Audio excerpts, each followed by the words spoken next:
सरिता एक ऐसे संयुक्त परिवार की आदर्श बहू थी जिसमें महज 8 लोग एक साथ रहते थे। साधारण शब्दों में आप यूं ही मान लें कि वह एक ऐसी अव्वल दर्जे की भारतीय गृहिणी थी जो सिर्फ और सिर्फ अपने परिवार के लिए हमेशा एक पैर पर खड़ी रहती थी, चाहे इसके लिए उसे अपनी ज़रूरत का त्याग ही क्यों ना करना पड़े।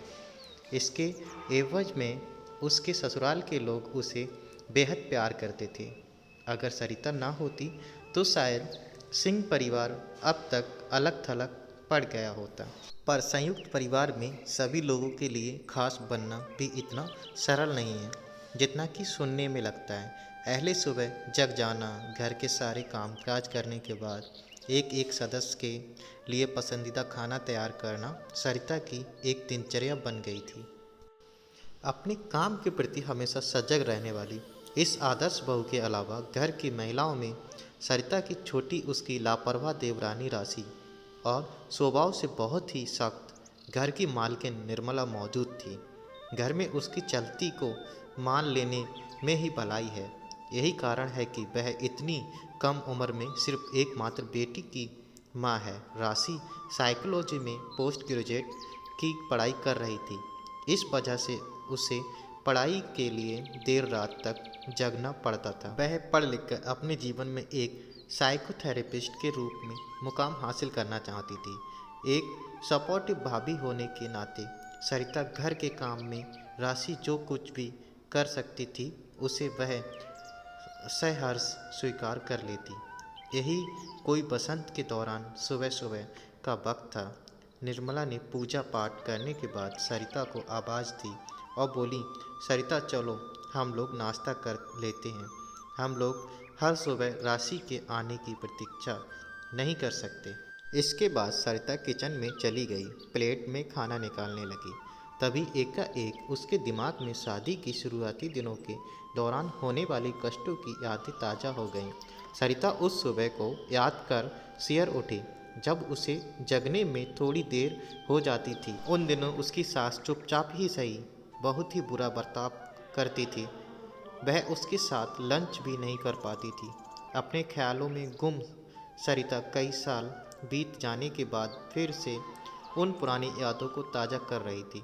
वह नहीं चाहती थी कि कोई और भी उसकी तरह ऐसी कष्टदायक परिस्थितियों से गुजरे। होश में आने के बाद सरिता ने तत्काल राशि को मैसेज टाइप किया, गुड मॉर्निंग। मैसेज का नोटिफिकेशन बजते ही राशि और बिस्तर से उठ गई। वह 10 मिनट के भीतर तैयार होकर डाइनिंग टेबल पर खाने के लिए पहुंच गई।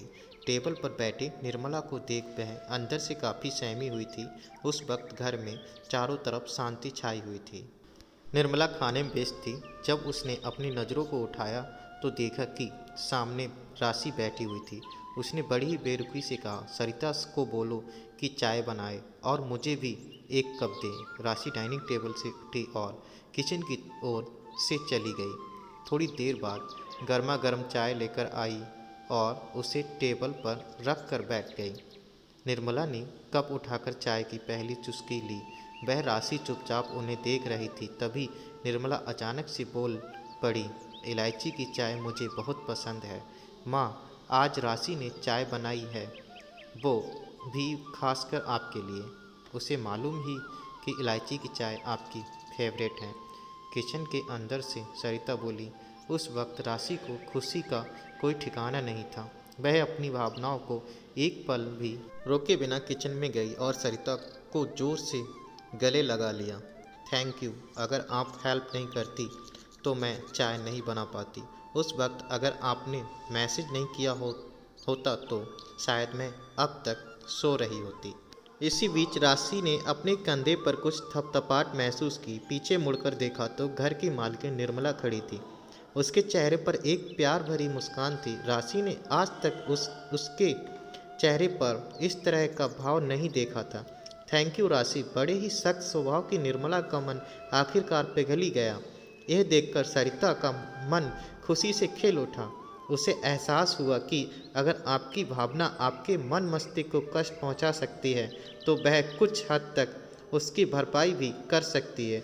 अब वह उस भरपाई के लिए पूरी तरह से तत्पर थे। मैं आशा करता हूँ आपको कहानी अच्छी लगी होगी। प्लीज़ मेरे चैनल को आप सब्सक्राइब कर लें। साथियों, बहुत मेहनत लगती है कहानी बनाने में, तो मुझे आशा है कि आप सब्सक्राइब करेंगे। देखने के लिए धन्यवाद।